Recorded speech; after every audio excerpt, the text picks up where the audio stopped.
Unified 911, anong matutulong namin sa'yo? Anya ti maitulong mi ken kahapon. Anong may tatabang ko sa Unsay imo? akong ikatabang nimo? Ngini makadabang na misal ka no. Sa anumang wika o dialekto, may tulong na darating sa iyo.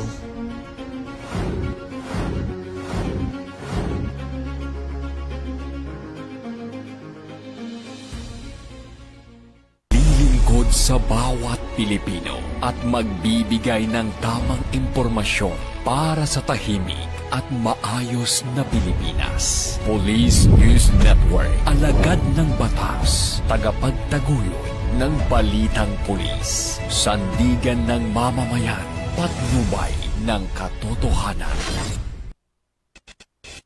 La Campo Crame, maghahatid ng pinakahuling kaganapan at nagbabagang balita. Ito ang PNN Police News Network. At ngayon, ang inyong mga tagapagbalita. Magandang araw, bagong Pilipinas. Ako ang inyong alagad ng batas, tagatuguyod ng Balitang Pulis. Ako po si Patrolman Edwin Baris. Maghahatid sa inyo ng tamang balita, kwento ng pulis at serbisyo para sa mamamayan. At ito ang PNP News Online. Ang pangunahing balita ng Police News Network, alagad ng batas, tagataguyod ng Balitang Pulis.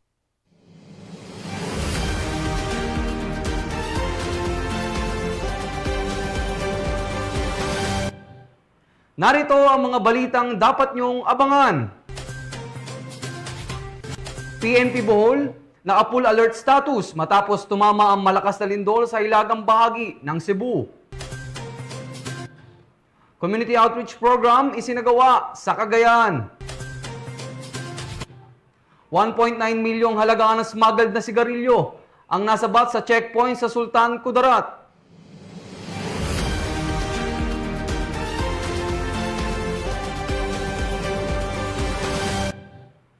Narito ang mga balitang hatid ng PNN correspondents mula sa iba't ibang panig ng bansa.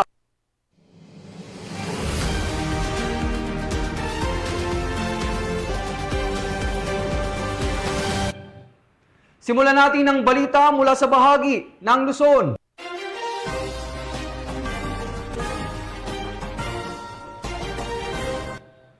Sa paghahain ng warrant of arrest na may kaugnayan sa illegal na droga, arestado ang isang 37 anyos na lalaki sa mga otoridad sa Pangasinan.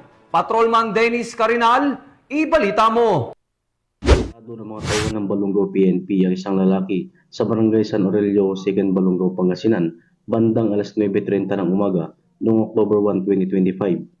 Kinilala ang sospek ni Salias Berg, 37 taong gulang binata at residente ng sabing barangay. Maharap ito sa dalawang kasong kriminal dahil sa paglabag sa Section 5 at 11 ng Article 2 ng Republic Act 9165 o ang Comprehensive Dangerous Drugs Act of 2002. Ang warrant of arrest laban kay Bert ay nilabas ni Honorable Rosalyn C. Andrada Borja, presiding judge ng Regional Trial Court Branch 53 Rosales, Pangasinan, noong September 10, 2025 na walang rekomendadong piyansa. Ayon sa Balungaw Police Station, sinunod nila ang tuntunin ng Korte Suprema hinggil sa paggamit ng body-worn camera at alternative recording device sa pagsisilbi ng warrant upang masiguro ang maayos na dokumentasyon ng mga operasyon. Ang tagumpay ng operasyon ay bunga ng magandang ugnayan ng mamamayan at ng pambansang pulisya para mas lalong mapaigting ang kampanya laban sa kriminalidad para sa maayos at ligtas na bagong Pilipinas. Mula dito sa Ilocos Region, ako po yung Police News Network Correspondent, Patrolman Dennis Carinal, alagad ng batas, tagataguyod ng Balitang Pulis. Maraming salamat, Patrolman Carinal. Mainit na sinalubong ng mga mag-aaral ng Tanglagan, Gataran, Cagayan ang mga tauhan ng RPSB at 2nd Provincial Mobile Force Company matapos ang kanilang isinagawang Community Outreach Program. Ang magandang balita ay hatid ni Patrolman Lini Lorenzo. Bilang katuwang ng komunidad sa pagsusulong ng kapakanan ng kabataan, muling pinatunayan ng Revitalized Police sa Barangay Team at 2nd Cagayan Provincial Mobile Force Company ang kanilang malasakit sa edukasyon ng maghatid ng tulong sa mga mag-aaral ng Barangay Tanglagan, Gataran, Cagayan nito lamang unang araw ng Oktubre taong kasalukuyan.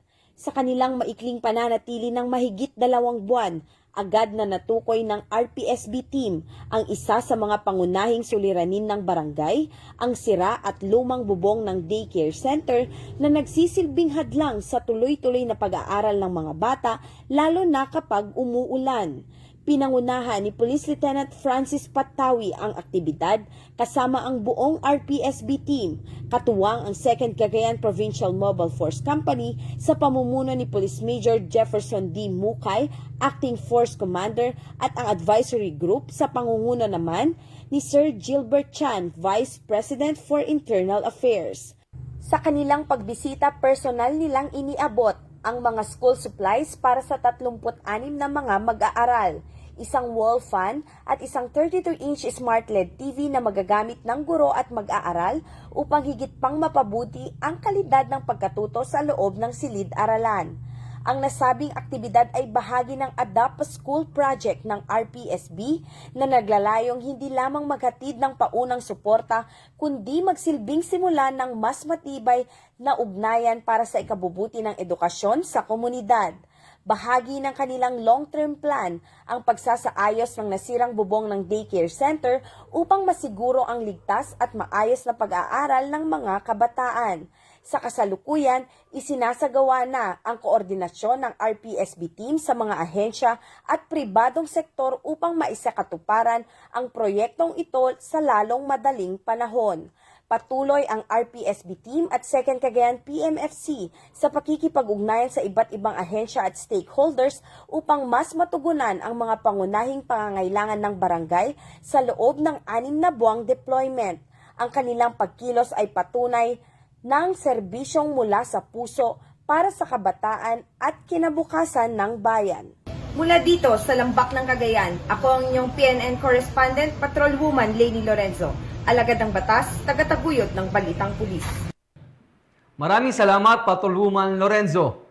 Isang caliber 38 revolver, bala at granada ang nasabat sa 2 lalaking sospek matapos ang isinagawang oplansita ng San Miguel Municipal Police Station sa Bulacan. Patrolwoman Cristalin Javier sa report.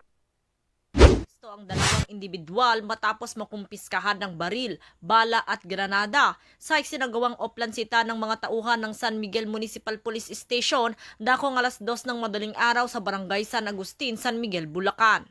Kinilala ni Police Lieutenant Colonel Muhammad Tauf Abduhalim, Acting Chief of Police ng naturang istasyon, ang 2 lalaki na 24 anyos at 21 anyos na pawang residente ng Baliwag, Bulacan. Ayon sa ulat, pinatigil ng otoridad ang 2 suspect na sakay ng motorsiklo matapos mapansin na wala silang suot na helmet. Habang inaasikaso ang naturang paglabag, napansin ng mga pulis ang nakaumbok sa baywang ng angkas at nadiskubreng armado ito. Ipinagpatuloy ang inspeksyon at napatunayang walang maipakitang kaukulang dokumento ang mga akusado na nagtangka pa umanong manlaban. Nasamsam mula sa kanilang isang caliber 38 revolver na kargado ng 5 bala. Samantala, nakumpiska naman mula sa driver ng motorsiklo ang isang granada na nakatago sa dala nitong body bag. Naharap ang mga suspect sa kasong paglabag sa Republic Act 10591 o Comprehensive Firearms and Ammunition Regulation Act, RA 9516 o Illegal Possession of Explosive at Direct Assault upon an Agent of a Person in Authority. Patuloy ang Bulacan PNP sa pamumuno ni Police Colonel Angel L. Garciliano, Provincial Director ng Bulacan Police Provincial Office, sa pagpapatupad ng mas pinaigting na kampanya laban sa kriminalidad upang matiyak ang seguridad at kapayapaan ng bawat mamamayan sa kanilang nasasakupan. Mula dito sa Bulacan Police Provincial Office, ako ang inyong PNN correspondent, Patrolwoman Pearl Cristalin Javier, alagad ng batas, tagataguyod ng Balitang Pulis. Maraming salamat, Patrolwoman Javier. Sa bisa ng warrant of arrest, walang kawala ang isang regional most wanted person na may kasong may kaugnayan sa iligal na droga sa mga tauhan ng Rizal PNP sa Binangonan, Rizal. Ang buong detalye ay mula kay Patrolman Mark Lawrence Atencio. Isang regional most wanted person sa pinagsanib na puwersa ng Antipolo Component City Police Station, CIDG Rizal Provincial Field Unit at Regional Mobile Force Battalion 4A sa Binangonan, Rizal nito lamang Oktubre 1, taong kasalukuyan. Kinilala ang sospek na si alias Jojo, pawang residente ng barangay Kalumpang, Binangonan, Rizal. Naaresto ang sospek sa bisa ng warrant of arrest para sa kasong paglabag sa Republic Act 9165 o Comprehensive Dangerous Drug Act of 2002 na inalabas ng Regional Trial Court Branch 68 Binangonan, Rizal. Ang Rizal Police Provincial Office ay patuloy na magsasagawa ng operasyon laban sa mga taong may pagkakasala sa batas upang mapanatili ang kaayusan at ligtas na komunidad. Mula dito sa Calabarzon, ako ang inyong Police News Network Correspondent, Patrolman Mark Lawrence Atencio. Alagad ng batas, tagataguyod ng balitang pulis. Maraming salamat, Patrolman Atencio. Mahigit 600 pulis mula sa Bicol ang na-deploy para tiyaking maayos at ligtas ang bawat dadalo sa naganap na trilyon peso march sa Naga City. Magbabalita dyan si Patrolwoman Carmela Panganiban. Mahigit 600 tauhan ng PNP Bicol ang na-deploy noong ika-1 ng Oktubre taong kasalukuyan upang tiyakin ang ligtas, mapayapa at maayos na pagdaraos ng trilyon peso march sa Naga City. Ang nasabing aktibidad ay dinaluhan ng libu-libong individual at iba't ibang organisasyon na nakiisa sa mapayapang march rally laban sa korupsyon. Ang mga kapulisan ay inilagay sa mga pangunahing lugar upang masiguro ang kaligtasan ng lahat ng dumalo, mapanatili ang kaayusan at mabantayan ang daloy ng pagtitipon mula sa umpisa hanggang sa pagtatapos nito. Sa ilalim ng komprehensibong security plan, ang PNP ay nag-focus sa pamamahala ng trapiko, pagbabantay sa paligid at kahandaan ng quick reaction teams at civil disturbance management units. Pinalakas din ang mga hakbang sa seguridad sa pamamagitan ng karagdagang pagbabantay sa venue at mga checkpoint, gayon din ang pagpapalakas ng perimeter security sa Basilica Minore at Liboton Crossing. Ang mga CDM, QRT at RSSF contingents ay nakaantabay malapit sa Basilica upang agad makaresponde sakaling nagkaroon ng emergency. Tiniyak ng PNP Bicol sa publiko na ang mga pulis ay nananatiling mahigpit sa pagbibigay proteksyon at kaligtasan sa lahat at sa pagpigil ng anumang illegal na gawain at kriminalidad. Mula dito sa Naga City, ako ang inyong PNN correspondent, Patrolwoman Carmela Panganiban, alagad ng batas, tagataguyod ng balitang pulis. Maraming salamat, Patrolwoman Panganiban. Sa puspusan operasyon ng PNP kontra illegal na droga, arestado ang 2 lalaki sa bypass operation ng mga tauhan ng Pasay City PNP. Police Corporal Abigail Rojas, magbabalita. Arestado ang 2 drug suspect ng mga tauhan ng Station Drug Enforcement Unit ng Pasay City Police sa isang buy-bust operation bandang alas 9:30 ng gabi sa kahabaan ng Coldoro Street, Barangay 27, Zone 4 sa Pasay City. Kinilala ng Pasay Police ang mga suspect na sina alias Kuya, 54 na anyos at alias Adel, 49 na anyos, kapwa residente ng Pasay at nasa watchlist ng pulisya. Nasabsam mula sa kanila ang 8 pakete ng hinihinalang shabu na may timbang na halos 8.9 na gramo na may malaking halaga. Kasalukuyang dinala ang mga suspect sa Station Drug Enforcement Unit ng Pasay para sa kaukulang dokumentasyon at sasampahan din sila ng kasong paglabag sa RA 9165 o mas kilala bilang Comprehensive Dangerous Drugs Act of 2002. Mula dito sa Metro Manila, ako po ang inyong PNN correspondent, Police Corporal Abigail Rojas. Alagad ng batas, tagataguyod ng balitang pulis. Maraming salamat, Police Corporal Rojas. Simulan natin ang balita mula naman sa bahagi ng Visayas.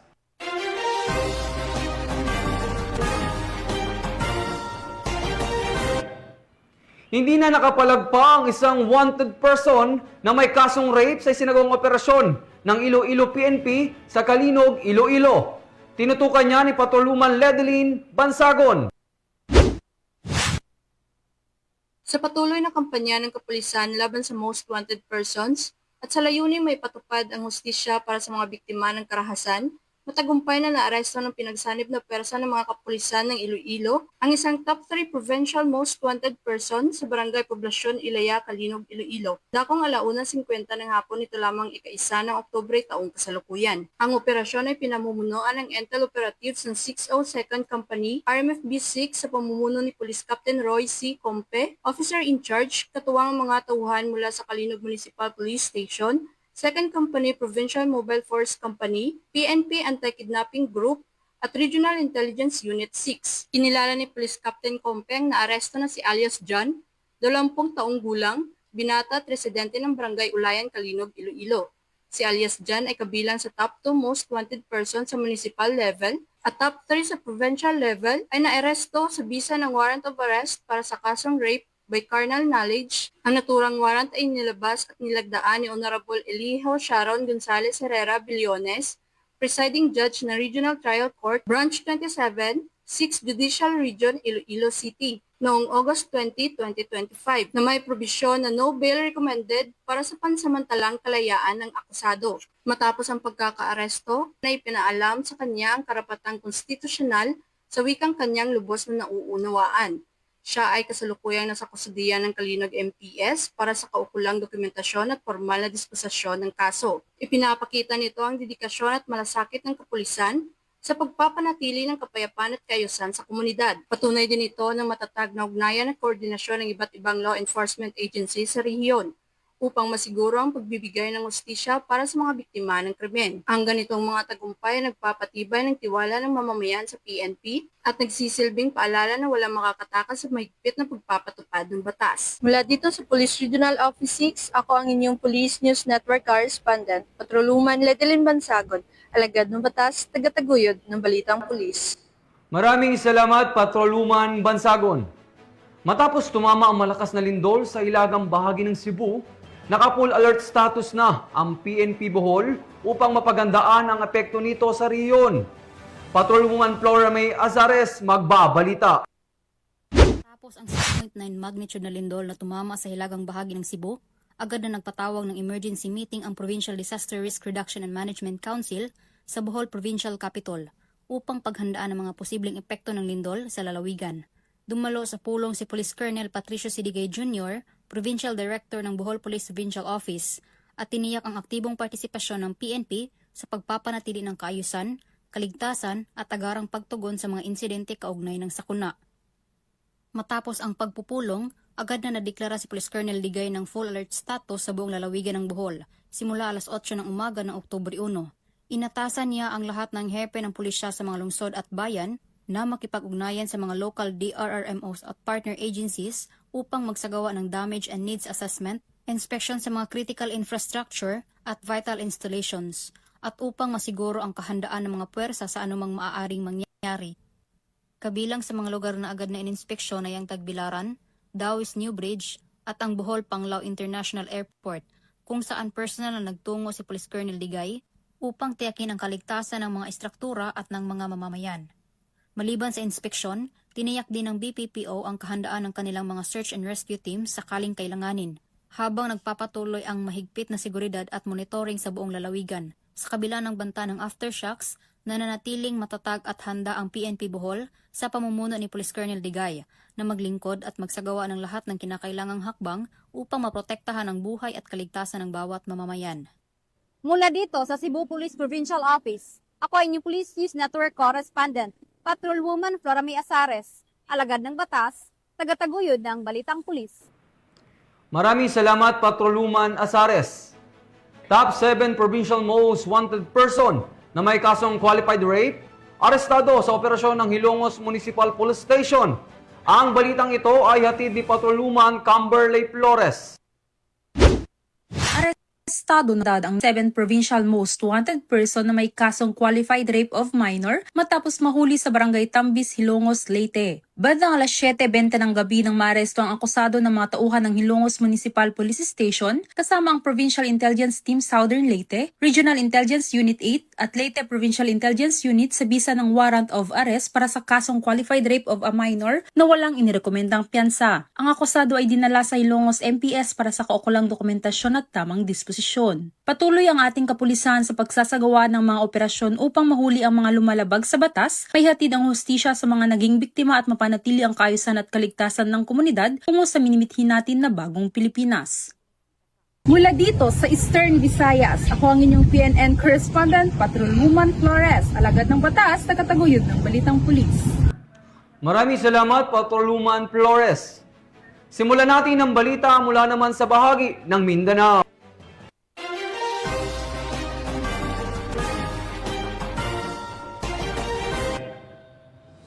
Sa pinagsanib puwersa ng PIDEA at Zamboanga del Sur PNP, arestado ang 3 lalaki sa isinagawang bypass operation sa Zamboanga del Sur. Patrolwoman Joyce Abiog, ibalita mo. Tao ang naaresto sa isinagawang bypass operation ng pinagsanib na pwersa ng Zamboanga del Sur Provincial Drug Enforcement Unit, ZSPIO, Aurora MPS at PDEA 9 sa Barangay San Jose, Aurora, Zamboanga del Sur. Kinilala ang mga sospek na sina alias Plang, 27 taong gulang, residente ng Barangay Gumahan, Josefina, Zamboanga del Sur, alias Doydoy, 27 taong gulang, residente ng Barangay Dalangin, Pagadian City, at alias Jan, 29 na taong gulang, residente ng Barangay Danlugan, Pagadian City. Nakumpiska mula sa mga sospek ang 4 na heat-sealed transparent plastic sachet na naglalaman ng hininalang shabu na tumitimbang ng humigit kumulang 15 gramo at may halagang 102,000 pesos at iba pang non-drug evidence. Ang mga nakumpiskang ebidensya ay dinala sa Zamboanga del Sur Provincial Forensic Unit para sa masusing pagsusuri, habang ang mga sospek ay pansamantalang ikinustudiya sa Aurora Municipal Police Station para sa kaukulang disposisyon. Mula rito sa Zamboanga Peninsula, ako ang inyong PNN correspondent, Patrolwoman Joyce Abiog, alagad ng batas, tagataguyod ng Balitang Pulis. Maraming salamat, Patrolwoman Abiog. Sa mabilis at agarang aksyon ng Cagayan de Oro City PNP, arestado ang 3 sospek na naaktuang nagnanakaw ng steel railings sa Makanan Flyover Carmen, Cagayan de Oro City. Ibabalita yan ni Patrolwoman Rhea May Sanchez.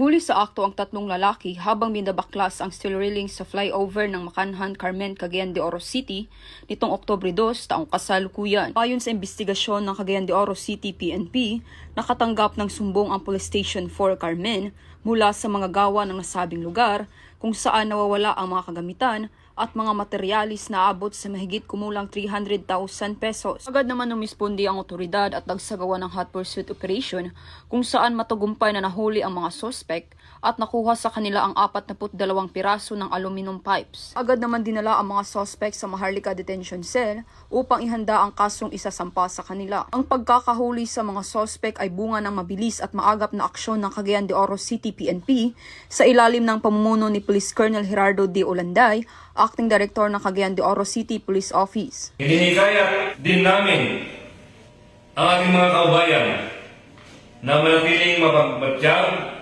at makipagtulungan sa kapulisan. Mula dito sa Northern Mindanao, ako ang inyong Police News Network correspondent, Patrolwoman Rhea May Sanchez, alagad ng batas, tagataguyod ng Balitang Pulis. Maraming salamat, Patrolwoman Sanchez. Matapos ang anti-illegal drug operation ng Marilag Police Station 12, arestado ang isang drug suspect sa Davao City. Patrolwoman Mariel May Dongkilab sa report.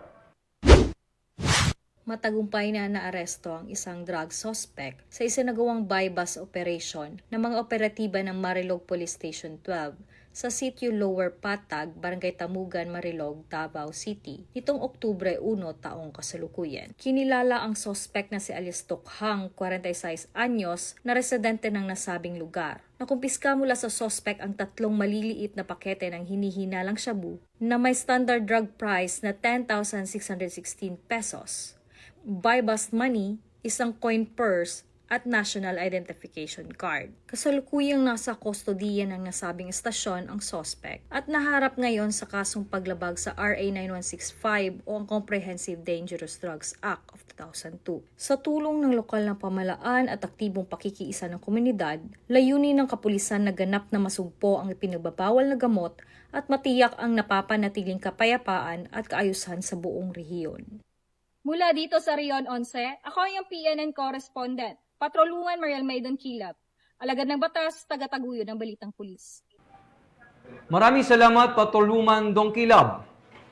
Aabot sa mahigit 1.9 million pesos na halaga ng smuggled na sigarilyo ang naharang sa checkpoint ng otoridad sa Libak, Sultan Kudarat.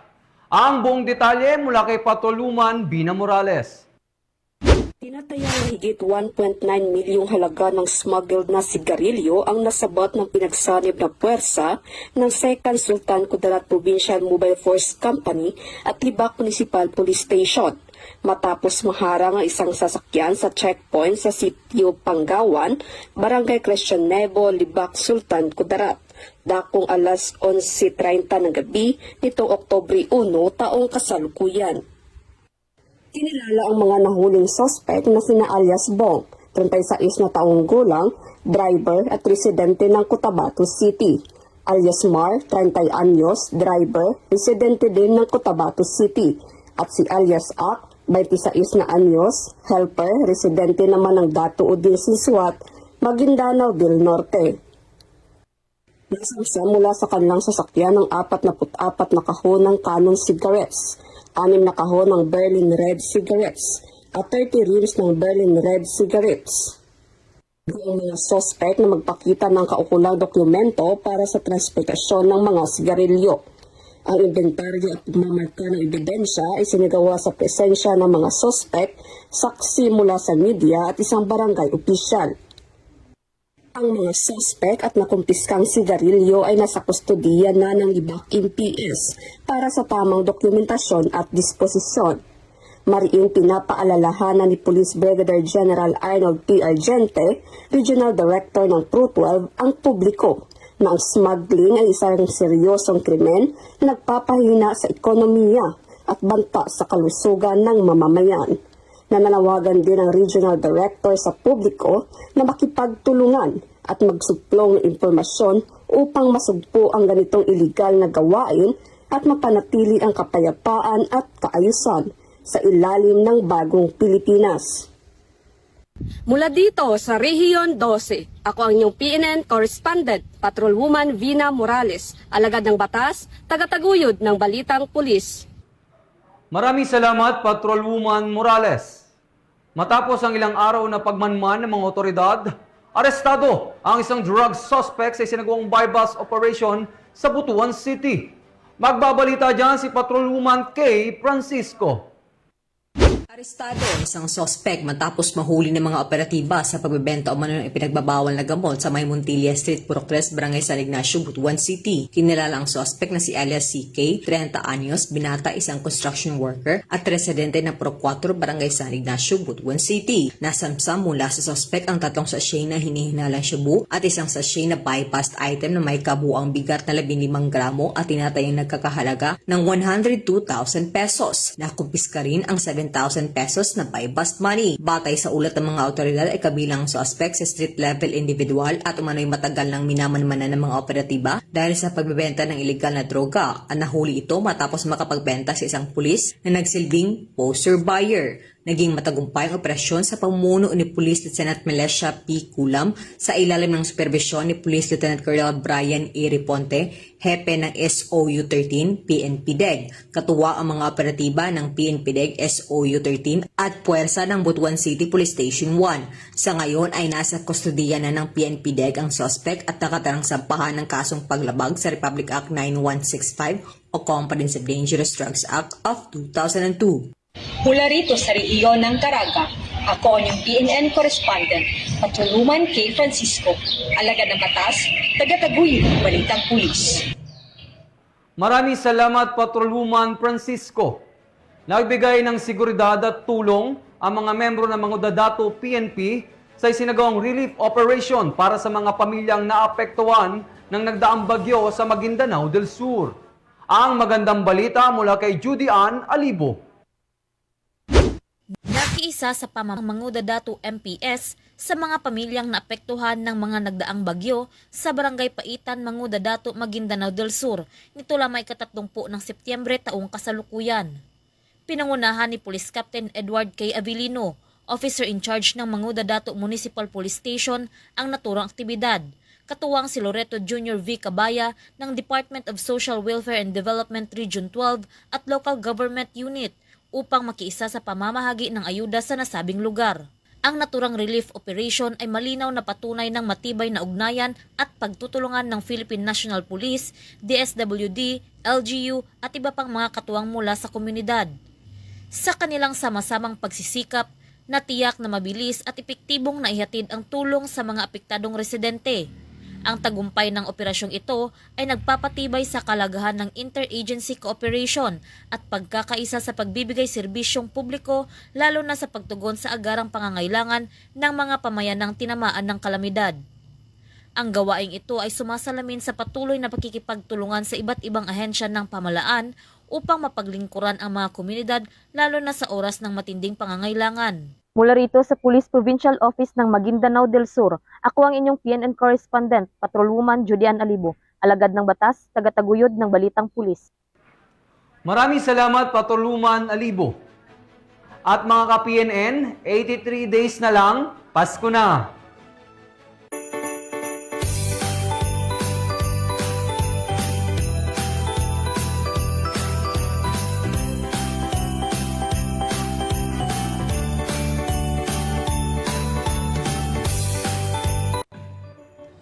Sa ngalan ng pamunuan ng Philippine National Police, sa pangunguna ni Acting Chief PNP Police Lieutenant General Jose Melencio Artates Jr.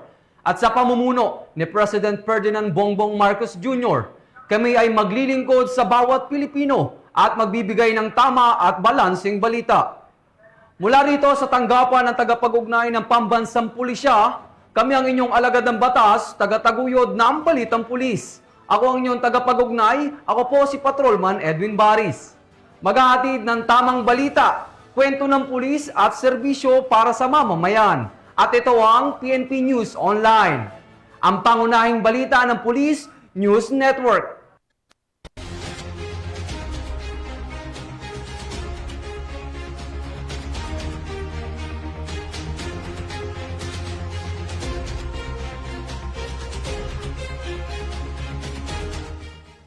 Police News Network, alagad ng batas, tagapagtaguyod ng balitang pulis.